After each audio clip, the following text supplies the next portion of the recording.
Hello everyone. Today I went to Harbor Freight, picked up a few things. One of them that I picked up is a angle grinder, 4.5 inch. Now I got the more powerful one. This is made by Bauer, sold at Harbor Freight, and they had one that was a 7 amp and a 8 amp. Now the 8 amp was more expensive.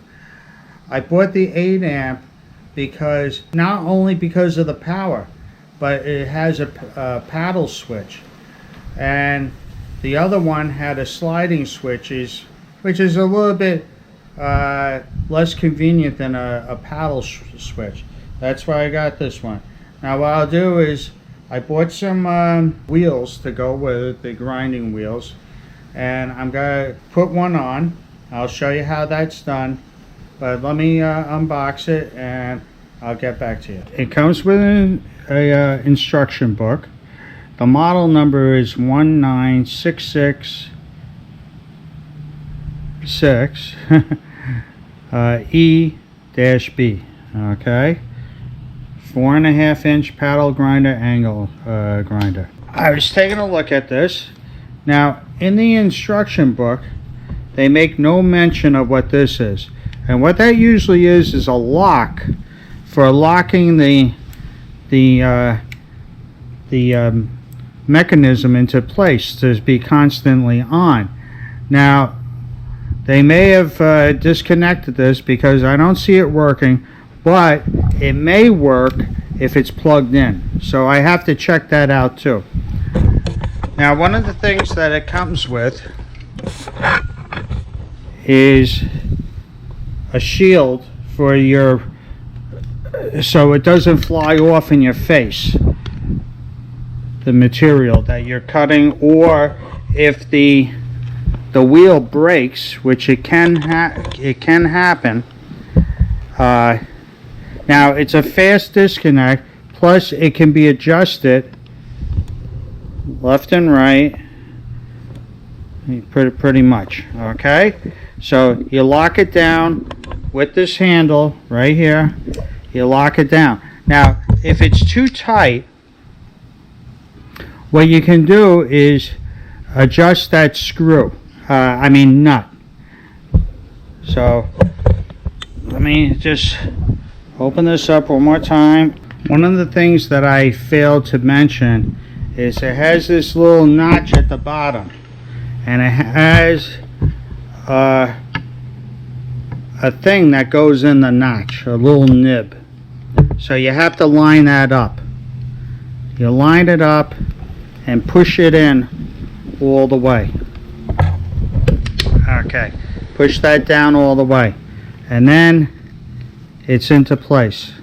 Then you can lock it down. And it moves around a little bit, but not that much. So here we go. So you move it around and then you can lock it into place. Okay, like I said, if it's too tight or too loose, you can adjust with this nut over here. Now the next thing it comes with is a wrench, okay, that has two projections here, and that's for going on the outer flange. There's an inner flange and an outer flange. The outer flange spins off, and this is the inner flange. Now you can tell the difference because it has two level surfaces, because that fits on here so it doesn't spin. So you put that on, and that will stay in place. Now another thing it has here, let me just flip this over. This is to lock the wheel from to prevent it from turning. What you do is you turn that, and there's a little notch inside that falls into place, and then you cannot turn the wheel. Now I have to get a wheel out that I bought, a cut-off wheel, and I'll get that. I have the wheel, okay, and this is a cut-off wheel, and you put that in there. Now you want the flat side down, okay. It has two sides. There's a raised lip on this side, but you don't want to use that side, otherwise it won't work. It has to be the flat side down. Now, like I said, you see this turns.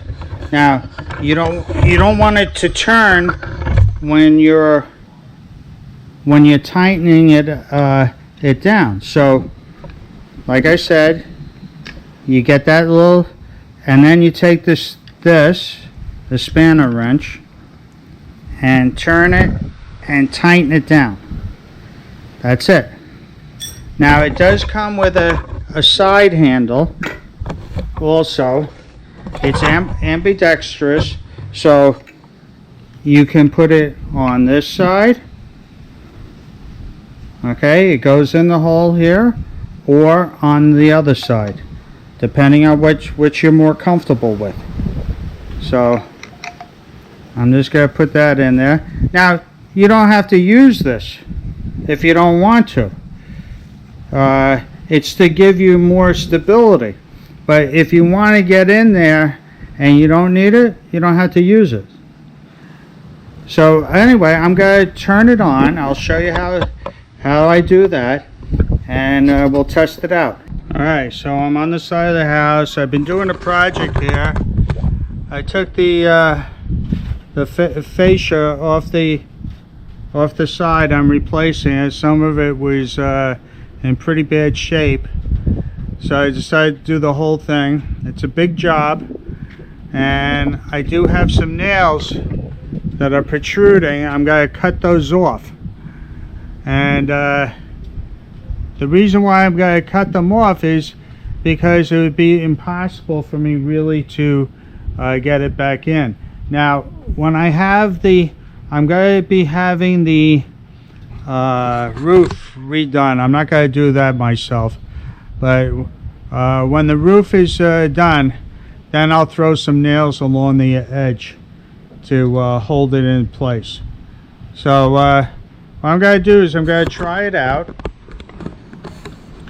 Hopefully I can you can see me. I'm wearing safety goggles because you don't want metal shoes.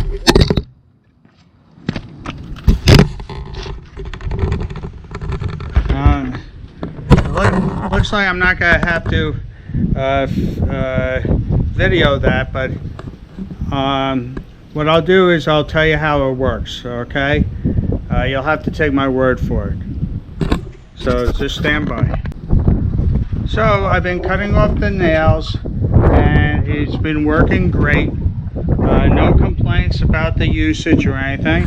Only time will tell how long this will hold up. Like I said, this side is for locking it in place. Hold this down.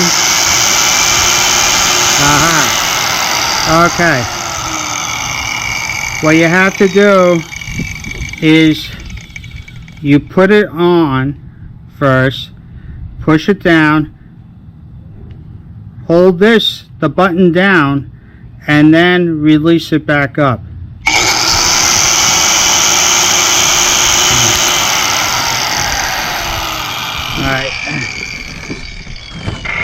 Alright. On a lot of power tools, it doesn't work that way. You just press it in, and that's it.